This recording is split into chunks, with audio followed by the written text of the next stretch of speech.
지난 시간에는 한말 수산업 현황을 담은 한국수산지라는 사료를 소개하였습니다. 이번 시간에는 한국수산지에 수록된 정착성 수산자원의 이용 형태에 대해 살펴보도록 하겠습니다. 먼저 정착성 수산자원은 주로 어류와 달리 수산자원의 이동성이 낮은 미역, 김, 폐류이며 이를 생산하는 곳은 곽전, 태전, 갯벌 또는 마을 어장입니다. 한국 수산지에 기술된 이들의 이용 관행에 대한 기사를 통해 살펴보도록 하겠습니다. 정착성 수산자원의 대표적인 것이 미역입니다. 미역은 물품 자체로서 효용 가치가 있고 미역밭은 그 생산처가 고정되어 있으며 이곳에서 미역을 항상적으로 수확할 수 있기 때문에 재산권 혹은 수세권이 일찍부터 발달하였습니다. 일부 미역밭은 조선시대 수산자원 중 매매가 관행적으로 있었던, 즉 사적 소유가 성립한 대표적인 어장이기도 했습니다. 일례로 정약용은 호남 곽전은 주위가 100여 보에 이르는 정도의 섬에 대해 사가에서 2에서 300량을 징수하여 10여 무 지름의 주먹만한 돌이 2에서 300량씩 사가에서 매매되는 실정이라고 언급하고 있습니다.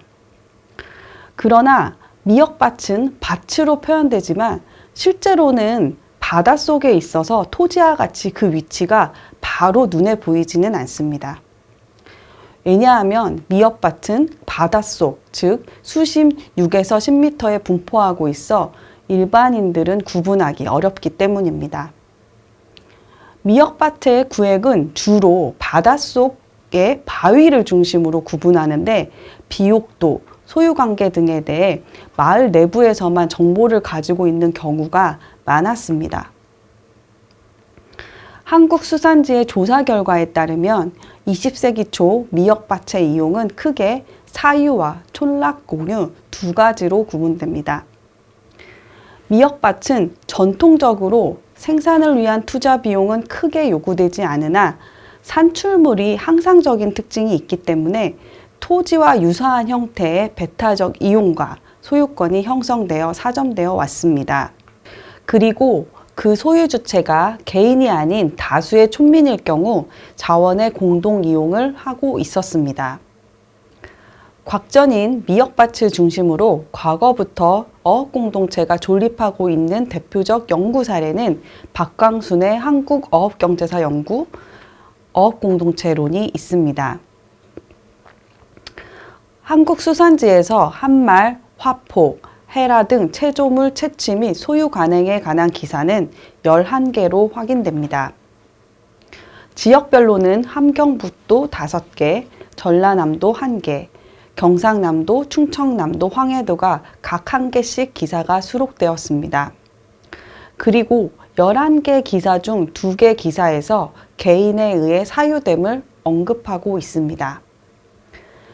미역밭이 사점되어 이용되었던 사례를 보겠습니다.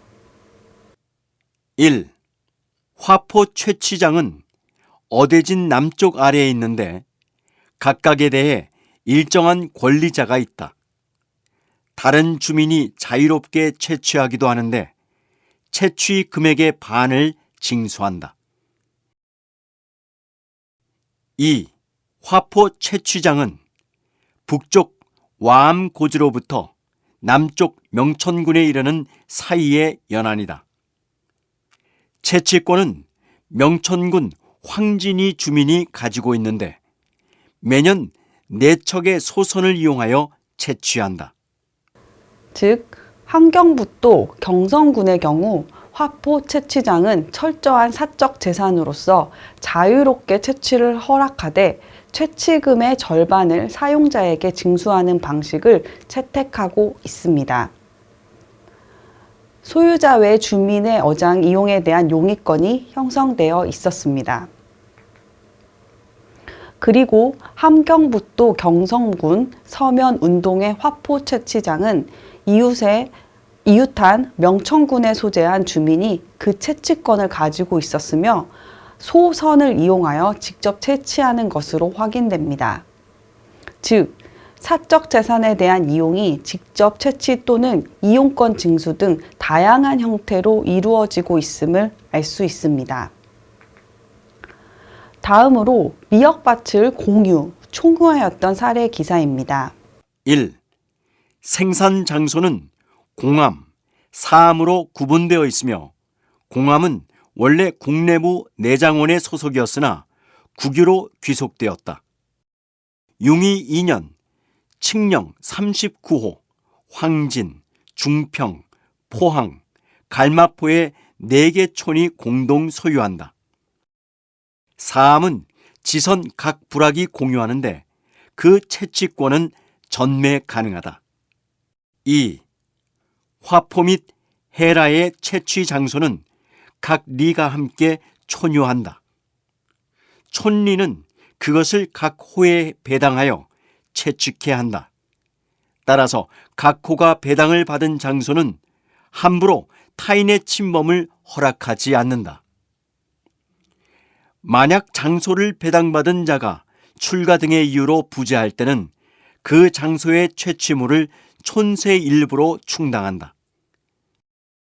다물도 근처 무인도인 죽도에 산생하는 화포 및 해라는 1년씩 교대하여 수확한다. 3. 화포의 이용은 도민 간의 규약에 의한다. 자유롭게 채취하는 것이 허락되지 않는다. 4. 화포는 본포 및 쌍포의 각각 부근에서 나는데 이촌 공동으로 채취한다. 5. 저마다 구획을 정해서 채취한다. 상호 그 영역을 침범하는 일이 없다.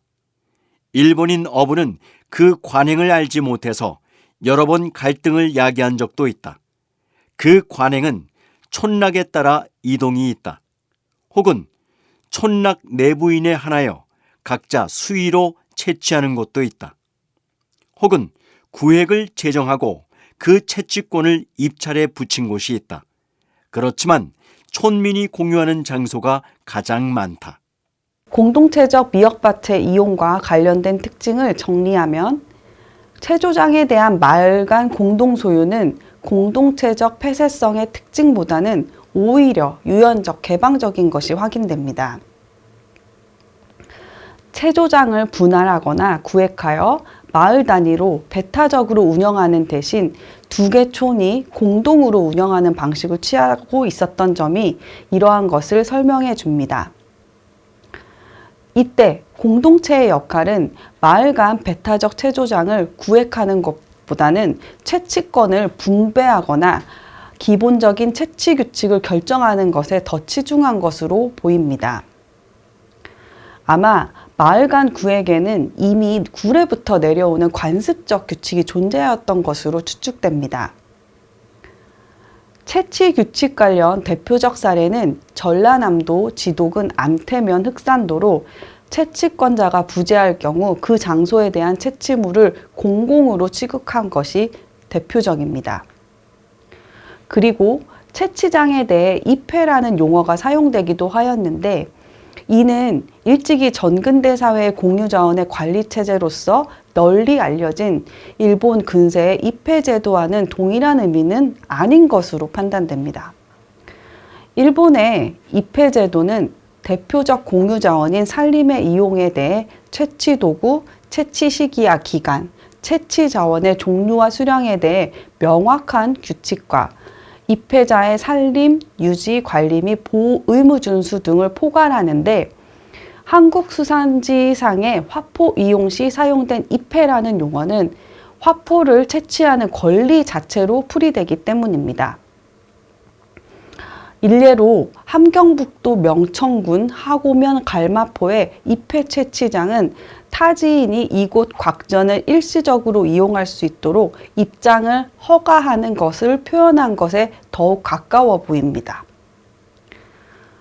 화포의 채취를 둘러싼 마을 공동체는 공동체적 규칙과 의무를 준수하는 내부 구성원에 대만 그 이용을 허가하기보다는 소유에 있어서는 화포 채취장이 누구의 것도 아닌 모두의 것으로 마을 촌민 간에 촌유하게 하였습니다.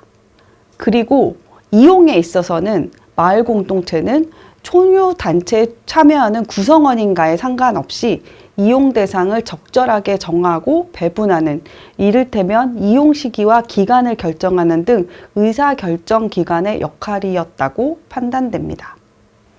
즉, 공동체가 개인에게 체조권을 부여할 경우 이에 대해서는 배타적 권리를 명확하게 부여하고 있었습니다. 그러나 개인과 마을 공동체 간의 법률 관계가 총유, 공유인지의 여부는 한국수산지의 기록만으로는 명확하게 구분되지 않습니다. 여기서 총유는 법정 용어로 물건을 권리 능력이 없는 사단이 소유한 것으로 관련, 관리, 처분 등의 권능은 공동체에 속하고 지분은 구성원에게 속하여 구성원의 지분권 처분이 봉쇄되는 특징을 갖게 됩니다. 즉, 현대 마을 어촌계를 생각하시면 됩니다. 마지막으로 당시의 화포 채취장의 소유와 관련하여 공과 사의 의미가 현대적 개념의 공유와 사유의 개념을 지칭하는 것은 아니라고 판단됩니다. 일례로 함경북도 명천군의 화포가 생산되는 바위는 공암과 사암으로 구분되어 있었는데, 공암은 국내부 내장원의 소속이었으나 국유로 기속된 것으로 기존의 관유 상태를 의미하는 것으로 보입니다. 반면 사암은 마을 촌락이 관할하고 있는 공유자원을 지칭하는 것으로 공과 사는 관과 민의 관계에 더 가깝다고 볼 수 있습니다. 요컨대 한말 화포 채취장, 즉 곽전의 이용 방식은 체조에 대한 배타적 권리를 부여하되 그 소유권은 촌락 공동체에 기속하는 것이었습니다. 이러한 점에서 곽전은 일부 총유적인 성격도 나타나기도 합니다. 기타 해조류 역시 미역과 유사한 이용 형태를 띠고 있습니다. 다음은 이에 대한 한국수산지의 기사를 정리한 것입니다. 1. 연안에는 우뭇가사리가 많아 주로 충청, 전라, 강원 제도로부터 온 잠수부들에게 채취를 위탁한다. 잠수부 1인으로부터 징수하는 채취료는 일관 500문으로서 그것으로서 공비를 보한다. 2. 채취는 각 지역이 함께 만든 촌규가 있어 함부로 채취하는 것을 허하지 않는다. 3. 해라도 화포와 같은 규약이 있어서 자유롭게 채취하는 것을 허하지 않는다. 시기는 매년 동수가 통지한다. 훗날 식민지기 조선의 주요 수출 품목인 우뭇가사리는 재화 자체로서 경제적 가치가 높았으나 그 취득 방법이 일반적인 어부가 아닌 잠수부에 의해 전문적으로 채취할 수 있었기 때문에 타 지역으로부터 온 잠수부에 위탁하고 채취료를 부과하는 형태로 이행되었습니다. 풀가사리도 미역과 마찬가지로 촌규에 의해 이용과 채취가 제한적이었던 것이 확인됩니다. 두 번째, 정착수산자원으로 혜태, 김의 이용 실태에 대해서 살펴보겠습니다.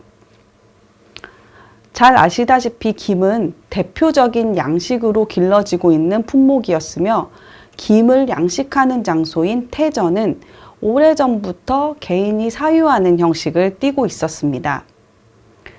다음은 이에 대한 한국수산지의 기사를 정리한 것입니다. 1. 혜태 양식장은 토지와 같이 관행상 개인의 소유로 귀속된다. 2. 이 같은 양식장은 조상으로부터 전승한 것으로 매매가 가능하다. 저당의 목적으로 이용된다. 이는 전포, 산림 등과 같다.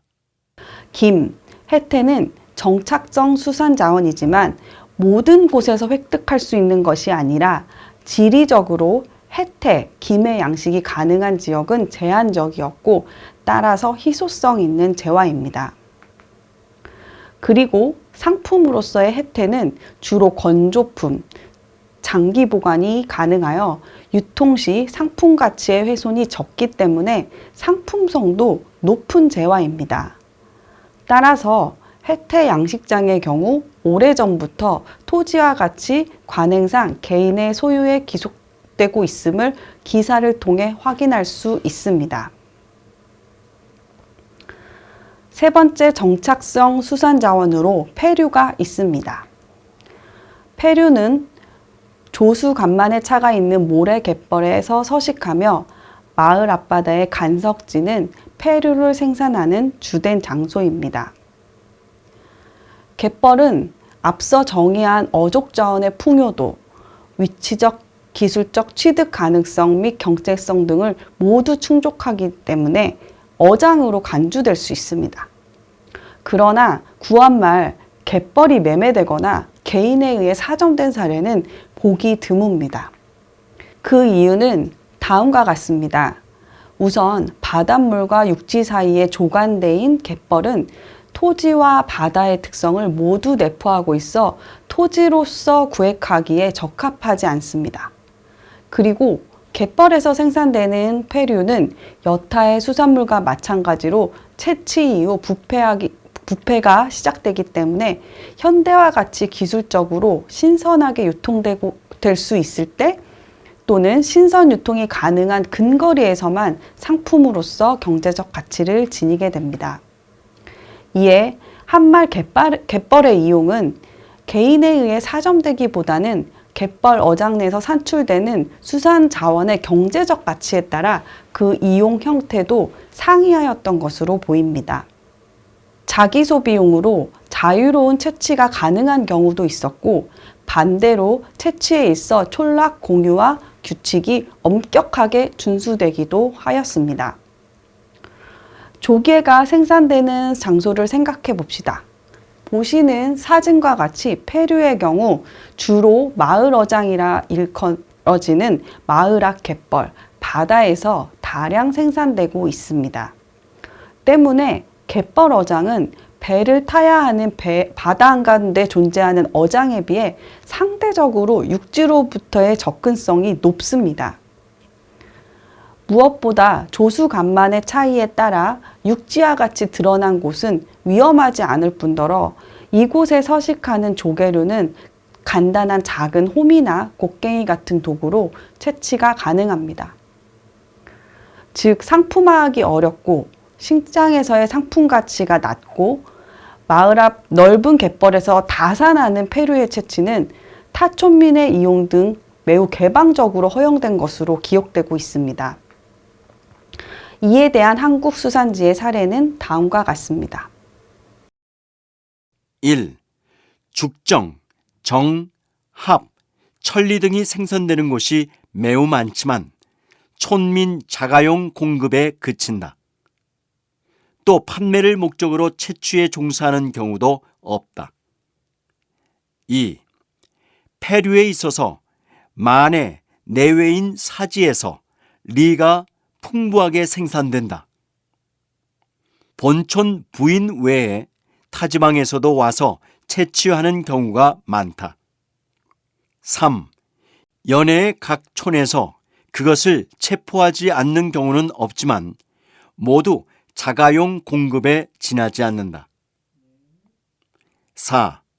부근의 연해에서 생산되는 리는 육대하여 맛이 좋기로 유명하다. 본도, 부녀 외에도 영종도 기타 부근의 제도민이 와서 성하게 채취한다. 5. 채폐업자가 군내 각 촌으로부터 온다. 6. 촌민 외에 경성 지방으로부터 와서 련을, 단천 지방에서 와서 모패를 어치한다. 7. 장도에는 그 북면의 천간의 천리를 요산한다. 채취에 종사하는 어민은 많을 때에는 일일 수백인에 미친다. 특히 당시 구한말은 토지를 중심으로 한 농업 생산에 집중된 농촌 사회였습니다. 따라서 만약 해당 지역이 토지가 풍부하고 농업만으로만 충분히 생산과 부양 등 경제활동이 가능하다면 마을 앞 어장에서 폐류가 다산하더라도 채취하지 않는 사례도 많았습니다. 이는 다음의 기사를 통해 확인됩니다. 즉, 상품 가치가 낮은 폐류가 생산되는 어장은 사적 소유의 발달이 다소 낮은 수준이었다고 볼 수 있겠습니다. 전안에 어전 및 어장이 있다. 그러나 촌민은 어업에 종사하지 않는다. 근해에는 천초, 진두발, 기타 해조가 많이 생산된다. 예년 일본 및 제주도의 잠수부가 많았다. 모려는 구죽포에 많다. 지금으로부터 60여 년 전에는 용동궁에 속했다. 어화도 상주 지포에 대해 채취 특허를 받으면 해려 50옹을 상납하기도 했다. 지금 이 어장에서 채취에 종사하는 이는 본 도민 외에 속옷포 서장 사람인데 종래부터 타 촌민의 입어를 허하지 않았었다. 거의 3촌민이 공동으로 어장을 소유하는 관행이 있다. 채취는 주로 부녀자의 업으로서 간조에 도보하여 그것을 행한다. 굴은 바닷물이 들락거리는 조간대 바위에 붙어 서식하는 특징을 가지고 있습니다. 굴, 즉 모래의 살은 여황으로 불리우며 고급 음식으로 제공되고 있습니다. 즉 상품으로서 가치가 높다고 볼 수 있습니다. 한국 수산지의 굴, 모려산지는 60여 년 전 용동궁 소관으로 채취권과 해려를 상납하는 관행이 있었으나 한말에는 세 지역의 촌민이 공동 소유하고 있는 것으로 기록되고 있습니다. 즉, 상품 가치가 높은 굴이 다산하는 어장은 왕실의 소속이거나 여러 촌민이 공동 소유하는, 즉 소유권이 우선적으로 발달한 곳이었습니다. 이번 시간에는 정착성 수산자원의 이용 형태에 대해서 살펴보았습니다. 다음 시간에는 이동성 수산자원의 이용 형태에 대해 살펴보도록 하겠습니다.